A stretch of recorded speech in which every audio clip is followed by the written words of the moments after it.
Ipanalangin po natin mga abyan yung ating mga kababayan sa Thailand, sa Myanmar at sa mga kalapit na lugar nito mga abyan na sinalanta po ng 7.7 magnitude na lindol kung di po ako nagkakamali mga abyan nakakalungkot po yung mga ganitong pangyayari. Subalit sinasabi po sa Biblia mga abyan sa Job Kapitulo 9, ang talata po ay 5 patuloy hanggang 6. Ganito po yung nakalagay doon.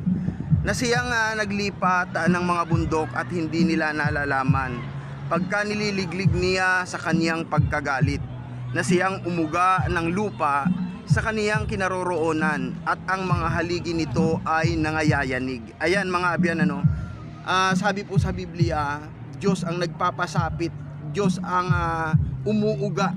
So yung mga sakuna kagaya ng lindol mga abyan Diyos po ang nagpapasapit niyan sa lupa sa tao para iparamdam niya sa tao na mayroong superpower, mayroong isang makapangyarihan sa lahat na nagpapaalala sa ating mga tao na makagagawa ng bagay na hindi kayang gawin ng tao mga abyan Ito po ay tingnan natin mga abyan sa mabuting perspective mga abyan na ang Diyos ay nagpapaalala sa atin, baka tayo ay nakakalimot na.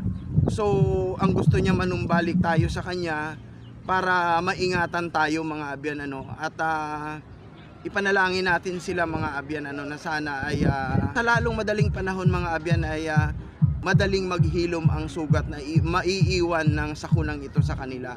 At sa ating mga kababayang mga Pilipino ay wag naman silang mapahamak din mga abyan So ayan mga abyan, salamat po sa panonood mga abyan. Hanggang sa muli kong video, salamat po sa inyong walang sawang pagsuporta.